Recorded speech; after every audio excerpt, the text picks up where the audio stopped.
Monsieur le ministre Nasser, mesdames et messieurs, c'est pour moi une grande joie de prendre part aujourd'hui à Rabat à cette visite d'État par laquelle le président de la République et Sa Majesté le Roi ont posé les fondements d'une véritable refondation du partenariat stratégique entre la France et le Maroc.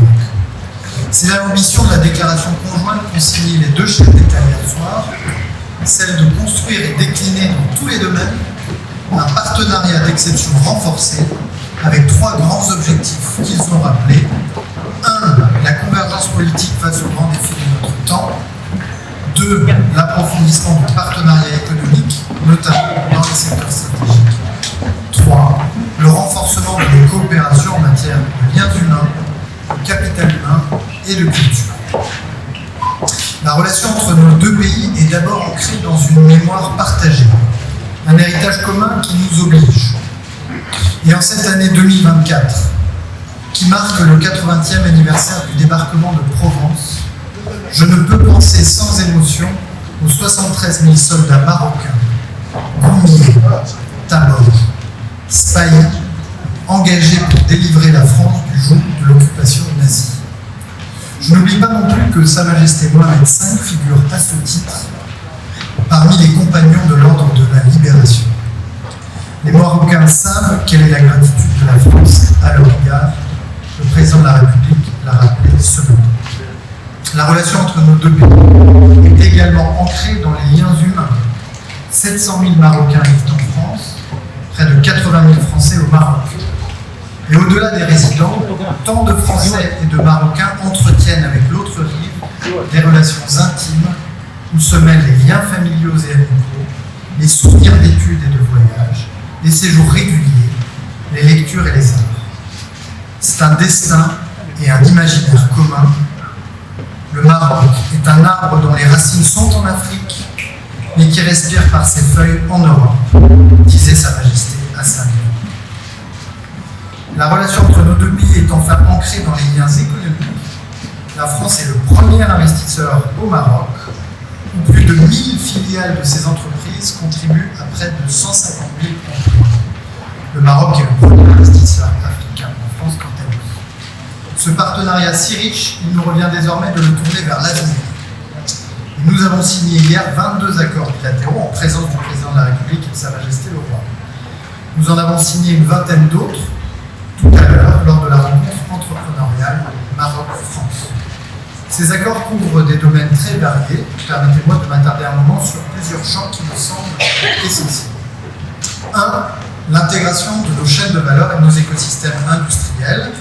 Nous l'avons déjà réussi dans l'automobile avec les projets de Renault à Tanger et Stellantis à Kenitra. Nous pouvons la réussir ailleurs, dans une approche équilibrée et fort de notre capacité à développer ensemble le capital humain nécessaire pour bâtir ces interdépendances. 2. L'énergie verte, pour répondre aux défis communs du changement climatique et de la décarbonation de nos économies. Le Maroc a un potentiel immense. Nous voulons l'aider à l'exploiter pleinement. Nous avons signé un partenariat stratégique pour la coopération, la transition et la connectivité énergétique, ainsi que des accords pionniers dans l'hydrogène vert avec Total, Engie et l'OCP. Nous vont bâtir sur cette dynamique. 3. Les infrastructures, domaine dans lequel la France a déjà pu contribuer de façon décisive, notamment dans le ferroviaire, et où elle est prête à faire davantage, en particulier dans la perspective de la Coupe du Monde de football en 2030, formidable événement qui va faire rêver nos deux pays. 4. L'Afrique, pour laquelle le Maroc est depuis toujours la porte d'entrée naturelle de la France et de l'Europe. Nous avons les uns et les autres profondément renouvelé notre approche de ce continent où se joue une bonne part de notre avenir et où nous devons être capables de nous investir ensemble pour le progrès. Et je participerai demain à la fondation OCP à un événement sur la sécurité alimentaire et l'agriculture durable en Afrique, un des domaines dans lesquels nous pouvons faire beaucoup ensemble. 5. La jeunesse et l'innovation, fort des 50 000 élèves du réseau d'enseignement français au Maroc et près de 800 enseignants détachés dans les 44 établissements de notre réseau, mais aussi les 50 000 étudiants marocains en France, les 280 accords de double diplôme. J'ai assisté cet après-midi aux rencontres entrepreneuriales Maroc-France, nous avons posé les jalons de la création d'une cité du gaming. Nous devons œuvrer ensemble pour développer des projets créatifs, créateurs d'opportunités pour nos jeunes. Et enfin 6, la gestion des migrations et des mobilités, sur lesquelles nous disposons d'une coopération riche et dense, mais que je le dis en toute franchise, nous devons encore améliorer pour faire mieux ensemble sur les mobilités, mais aussi sur la question sensible des réadmissions. Mesdames et messieurs, ce partenariat, nous souhaitons le développer dans tous les domaines et dans tous les territoires, y compris au Sahara occidental, dont le président de la République a rappelé que le présent et l'avenir s'inscrivent dans le cadre de la souveraineté marocaine. Et nous avons joint les actes à la parole, et j'ai le plaisir de vous annoncer que la carte du Maroc a été actualisée et mise en ligne sur le site du ministère de l'Europe et des Affaires étrangères il y a 1 heure. Nos opérateurs et nos entreprises accompagneront le développement de ces territoires au travers d'investissements, d'initiatives durables et solidaires au bénéfice des populations locales. Notre ambassadeur s'y rendra dès la semaine prochaine. Nous allons y accroître notre action consulaire et culturelle en vue de la création d'une alliance française. Nous serons également aux côtés du Maroc pour favoriser une solution politique juste et durable, dont le plan d'autonomie de 2007 constitue la seule base. Mesdames et messieurs, Sa Majesté le Roi se rendra à son tour en visite d'État en France à l'automne prochain, alors que nous commémorerons plusieurs événements importants de l'histoire du Maroc, comme le 70e anniversaire de la déclaration de la Celle-Saint-Cloud, qui scella l'indépendance du Maroc. Je compte m'investir pleinement à tes côtés, cher Nasser, dans la préparation de cette échéance si importante, et pour amener ensemble notre partenariat à une nouvelle dimension. Car, comme l'a dit tout à l'heure le président de la République, nous avons commencé aujourd'hui à écrire un nouveau livre de l'amitié franco-marocaine. Beaucoup de pages de ce livre sont encore blanches. C'est à nous qu'il appartient de les écrire. Et vous pouvez compter sur tout mon engagement à ce sujet. Décrit la profondeur de cette relation. Moi, je voudrais pour ma part soulever peut-être 4 points supplémentaires. Le premier, c'est que nos échanges s'inscrivent dans le cadre de ce nouveau chapitre, de cette nouvelle ère, de cette nouvelle étape ouverte hier par Sa Majesté le roi Mohamed VI et le président de la République française, M. Macron. Les deux diplomaties, sous l'autorité des deux chefs d'État, vont s'inscrire dans cet esprit de partenariat exemplaire, partenariat d'exception. Et les deux diplomaties vont veiller à ce que cet état d'esprit qui a prévalu dans les échanges entre les deux chefs d'État soit aussi décliné au quotidien dans les instances, dans les relations bilatérales, mais aussi dans les instances régionales, internationales et multilatérales. Donc, c'est une nouvelle phase, c'est une nouvelle étape. Et Sa Majesté a parlé d'un nouveau livre qu'on est en train d'écrire pour cette relation profonde et riche. Le deuxième point, c'est par rapport à cette déclaration qu'ont signée hier les deux chefs d'État. C'est un document de référence, c'est le document qui va guider cette nouvelle étape. Cette déclaration tire sa force d'abord de ses signataires. Sa Majesté le roi Mohamed VI a signé que des documents diplomatiques qui ont donné lieu à une forte impulsion des relations du Maroc avec ses partenaires.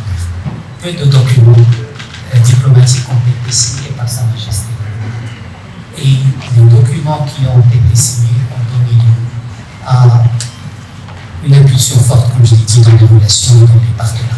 Donc c'est un élément important. Deuxièmement, la force de cette déclaration, c'est aussi son contenu, puisque cette déclaration définit les principes qui vont guider cette nouvelle étape, précise la gouvernance de cette nouvelle étape, les secteurs clés de notre partenariat, le champ territorial d'application, puisqu'il reprend la position exprimée par le président de la République dans sa lettre à Sa Majesté le roi le 30 juillet. Donc, la déclaration entre le Maroc bien sûr un partenariat d'extension renforcée et l'élément qui va guider notre action à l'avenir également en tant que diplomatie.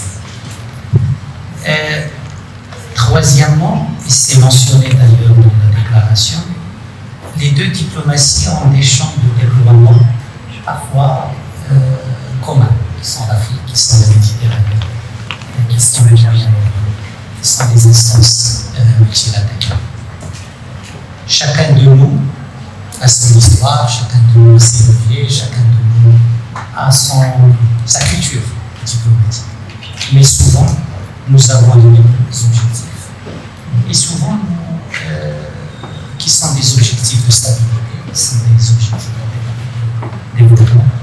Et je pense, dans le cadre de ce nouveau chapitre du partenariat bilatéral, la concertation, la coordination dans ces différentes aires de déploiement de diplomatie marocaine et française seront renforcées.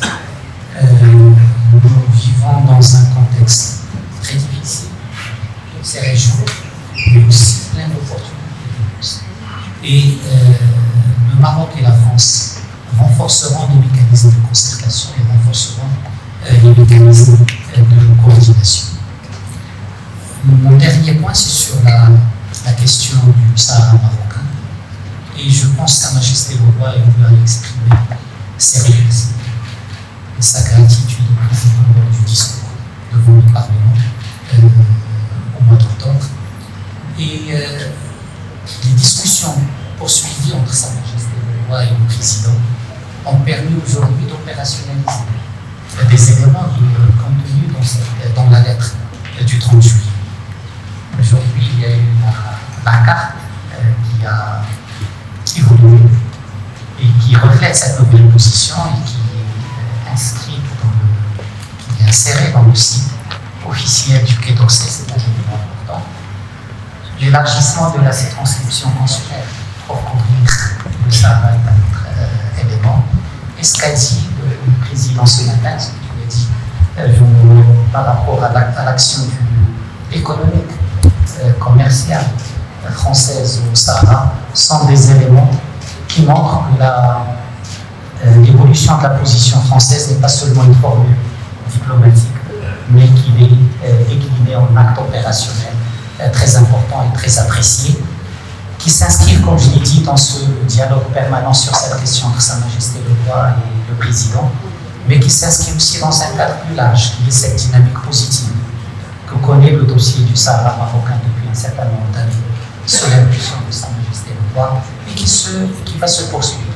On est à la veille de l'adoption d'une résolution du Conseil de sécurité, et la France, par son rôle au sein du Conseil de sécurité, par sa connaissance de la genèse et de l'évolution de ce conflit, a un rôle important à jouer dans ce cadre. Donc, je pense que Sa Majesté le Roi et le Président ont ouvert une nouvelle étape et que cette étape servira la relation bilatérale, servira les deux peuples, mais surtout aura un impact sur la région à laquelle nous appartenons. Merci.